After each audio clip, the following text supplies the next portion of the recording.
Salut à tous et bienvenue sur la chaîne 12 points. Je suis en compagnie de Victoria Turian et Nicolas Tanner, les commentateurs pour la RTS de l'Eurovision 2026.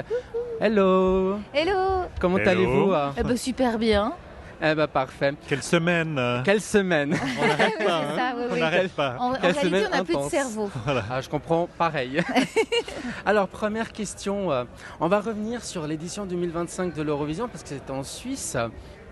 Alors, donc c'est à Bâle. Oui. Et cette année, vous êtes dans quel état d'esprit ici à Vienne? Donc après une organisation à domicile. Alors, Bon, pour moi, c'est ma première en réalité. Donc, j'étais aussi un petit peu à Bâle avec Jean-Marc et avec Nicolas.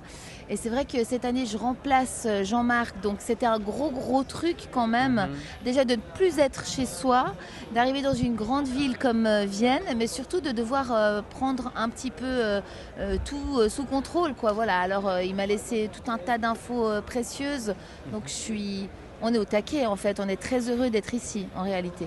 moi je suis vraiment très content d'être avec Victoria. On passe une semaine extraordinaire. On rigole bien. C'est autre chose. C'est vrai que Jean-Marc me manque, mais en même temps, c'est aussi super stimulant de faire quelque chose de nouveau avec une nouvelle personne. Et ça change et c'est chouette. Ce qui est assez joli, c'est qu'avec Nicolas, on partage vraiment une passion de l'Eurovision. Alors moi, j'ai un cerveau un peu plus limité que lui, malgré son grand âge, mais il connaît tout. Et moi, j'ai vraiment des souvenirs d'enfance où on regardait en famille et tout. Donc c'est très très fort. Et on a ce même émerveillement, en fait, avec Nicolas. Donc on kiffe. Comme disent les jeunes. Est-ce que vous pensez que l'organisation du concours en Suisse a fait augmenter l'intérêt du public helvète pour l'Eurovision? Moi, je pense que oui, parce que c'était une édition vraiment très novatrice. On a fait venir des gens, les familles dans la ville de Bâle. Il y a eu un engouement populaire et je trouve qu'en Suisse romande aussi, grâce aux résultats de Zoé, même si elle n'a pas eu de points du public, le fait que c'était une chanson en français et le succès qu'elle a maintenant, je trouve que ça a permis, et on en parle plus de l'Eurovision en Suisse romande qu'avant. Et on peut voir aussi au niveau du spectacle, parce qu'à Vienne, par exemple, le premier spectacle de la première demi-finale, il y a eu une chanson Australia qui nous a quand même fait rudement penser à Made in Switzerland. Oui, donc on s'est dit que ça avait aussi donné un peu, Une impulsion, l'ambiance, effectivement. l'énergie à Vienne. Ouais. La Suisse, est-ce que selon vous, la Suisse est devenue un pays majeur de l'Eurovision au vu de ses bons résultats ces dernières années? Ça l'a toujours été. On a eu un petit passage ou un grand passage Avide. dans le désert, effectivement. Mais là, effectivement, si on se qualifie ce soir, puisqu'on est jeudi, ça sera la 7e participation à une finale d'Eurovision de suite. Et ça, c'est remarquable. Il y a peu de pays qui font ça. Victoria, j'ai une question à vous poser. Comment avez-vous réagi lorsque on vous a proposé de succéder à Jean-Marc Richard? Ou alors est-ce que c'est vous qui avez posé votre candidature? Non, c'est vrai qu'on me l'a suggéré. Pour moi, c'était presque une évidence. C'est vrai, depuis que je suis enfant, vraiment, c'est un concours que je regarde en famille. Après, il y a eu l'adolescence qui a fait que j'ai mis un peu de côté. Mais la musique a une telle importance dans ma vie et dans ma famille que lorsque j'ai eu mes enfants, paf, on s'est remis un petit peu dans le truc. Et oui, j'étais très, très, très heureuse et très fière. Est-ce que Jean-Marc Richard vous a donné des conseils? Je crois qu'il a confiance en moi. Et il sait que je suis une bosseuse et que j'ai une petite fantaisie. Donc, les conseils, c'est vraiment... je sais pas, je dirais la confiance. Il m'a pas vraiment donné de conseils en réalité. C'est pas quelqu'un comme ça, Jean-Marc. C'était pas la première fois que je bossais avec lui. J'avais déjà travaillé avec lui à la télé, au coup de cœur. On s'est toujours bien entendu, on s'est toujours beaucoup respecté. On met les deux, l'humain au centre, l'humain et la musique au centre de notre vie. Donc c'était une évidence. Nicolas, vous commentez le concours depuis des années, mais il y a une chose qui a changé depuis, c'est les réseaux sociaux qui sont apparus. Est-ce que ça a changé votre manière de commenter le concours ou pas du tout? Oui, bien sûr, il y a eu l'évolution, l'arrivée des réseaux sociaux. Avant, c'était quelque chose peut-être de plus classique, scolaire. on était dans cette bulle de l'Eurovision, on était les seuls à savoir ce qui s'y passait, tandis que maintenant avec les réseaux sociaux, tout part dans le monde entier et donc il faut être encore plus rapide pour avoir les informations, pour être sûr de donner les bonnes choses à nos auditeurs. Donc le travail il se fait aussi avant d'arriver à l'Eurovision, tandis qu'avant c'était vraiment sur place. C'est ça qui a changé. Et quel effet de commenter sans Jean-Marc Richard? Mais c'est super positif, moi je suis très très Alors, content. sans dénigrer. Je ne suis pas là. Faites Non, comme mais, si je n'étais pas là, Nicolas. On a pu déjà faire une demi-finale et on a trouvé que ça fonctionnait bien. On a eu beaucoup de... Je pense que le plus important c'est d'avoir du plaisir. Et je crois qu'on a eu beaucoup de plaisir. Comme j'avais du plaisir avec Jean-Marc, et donc là on va continuer et puis on va voir ce que ça donne. D'ailleurs, on s'est habillé un petit peu spécialement parce que figurez-vous que nous ne nous habillons pas comme ça normalement dans la vie, dans la vraie vie. Ça, c'est un petit clin d'œil quand même à Véronica Fusaro parce qu'elle porte le cuir. Oui, c'est vrai, c'est vrai. Alors, sauf la Suisse, quels sont vos favoris de cette édition 2026? Oh là là, il y en a dur, quelques-uns quand même. J'aime beaucoup la Norvège, j'adore la chanson. Il y a quelque chose vraiment d'hyper entraînant. J'aime aussi beaucoup l'anglais. Eins, zwei, drei, ça me fait à la fois rigoler et puis en même temps il y a un truc un peu 90s. J'adore la Grèce et j'adore l'Italie. L'Italie, elle a quelque chose de rassembleur. J'y croyais pas forcément au début, mais maintenant j'adore. Je me verrais assez bien chanter Io e te per sempre la vita, je sais plus quoi. Sal da Vinci, il a vraiment quelque chose de rassembleur et je pense que sur les plages cet été, ça va se reprendre, à mon avis. Nicolas? Alors moi j'ai un coup de cœur, je suis très heureux parce que la Belgique a passé en finale, parce que j'aimais beaucoup cette chanson dès le départ, n'était pas parmi les favoris. Je ne pensais même pas qu'elle allait se qualifier pour la finale. Après, oui, j'aime beaucoup la Grèce, j'aime la Roumanie aussi, j'aime bien l'interprétation de sa chanson et comment elle est sur scène.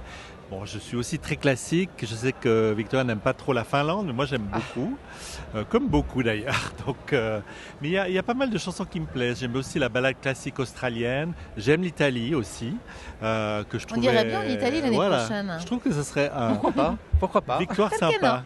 Voilà. On va parler de Véronica Fusaro, donc elle va représenter la Suisse.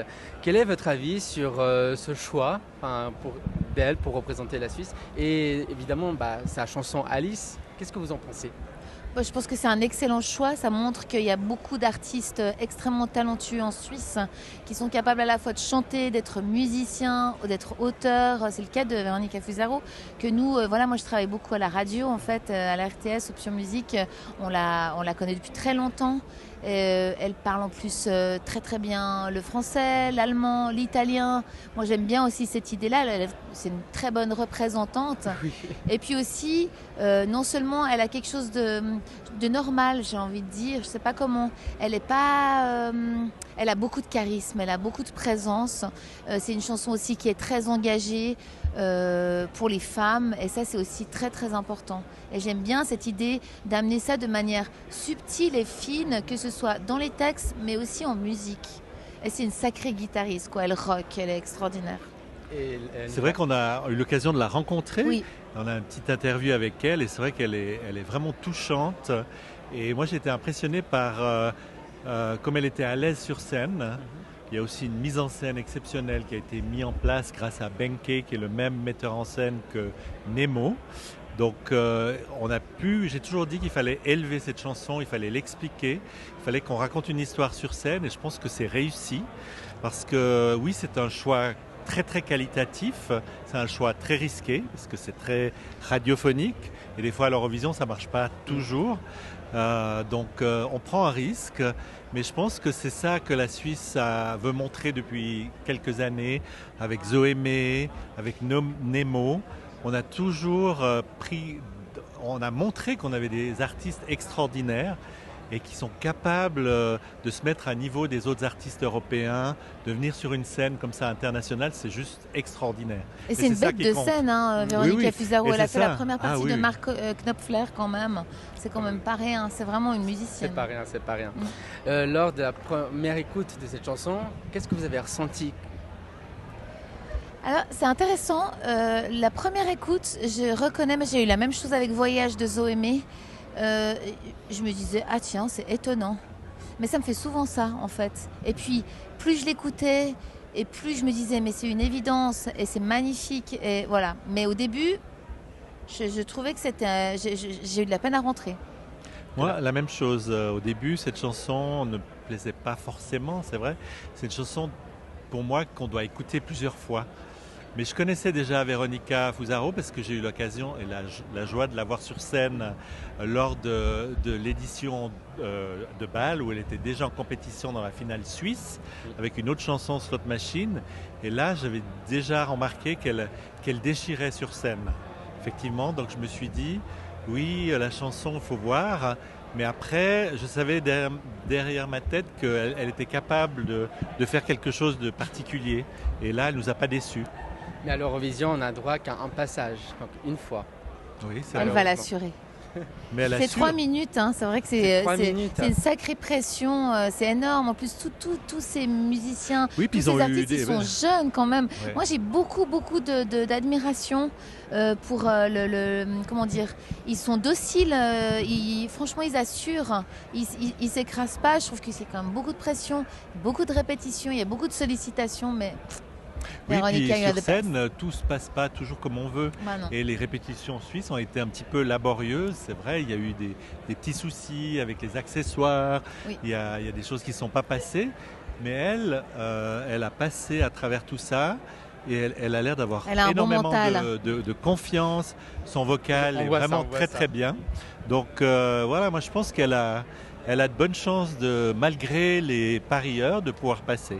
Justement, pensez-vous que la chanson peut assez séduire pour se qualifier en finale ce soir? On rappelle que la demi-finale de Véronica, c'est ce soir. Elle est actuellement 12e des bookmakers pour sa demi-finale. Elle peut vite passer avant. Moi, j'y crois. Et puis il y a certains artistes qui m'ont déçu dans Ouais. cette demi-finale. Par exemple, la prestation de Malte, la prestation de Chypre. Il y a aussi le Luxembourg qui n'a pas très bien chanté. Et Ce sont des belles chansons, mais Oui. c'est vrai que sur Sur scène, scène, ça passe lors pas. des répétitions, tout à coup, on était un peu genre, ah bah tiens. Donc à mon il se avis, il y passe a pas grand-chose. 7 pays qui sont sûrs de passer. Et là, il y a 3 places. Donc peut-être une pour la Suisse. On l'espère en tout cas de tout cœur. On va tout faire pour la soutenir ce soir. À fond. Dernière question. Si Alice devait laisser une émotion au public européen après les 3 minutes de sa prestation, laquelle aimeriez-vous qu'elle soit? Enfin, quelle tristesse, joie Oui, mélancolie? alors non, c'est pas la joie, ce serait plutôt l'attention. Ah, c'est difficile comme question. C'est pour ça que c'est la dernière. L'engagement, le. Ah, Je sais pas, moi c'est plutôt le message qui me touche. C'est oui, ça justement, c'est ce message qu'elle essaie de donner. le combat. Le combat. Le Voilà, combat. ouais, c'est une bonne réponse. C'est une bonne conclusion, le combat. United by Music. On vous souhaite un bon combat pour ce soir. Merci. Bonne Oui. chance, bonne Merci. chance à la Suisse, bonne chance Véronica Fusaro et son titre Alice. Hop Schweiz, hop Suisse. Vive la Suisse. Allez, merci beaucoup. Merci Ciao ciao beaucoup à et à toi. bientôt Merci sur à la chaîne toi. 12 points. Merci. Ciao.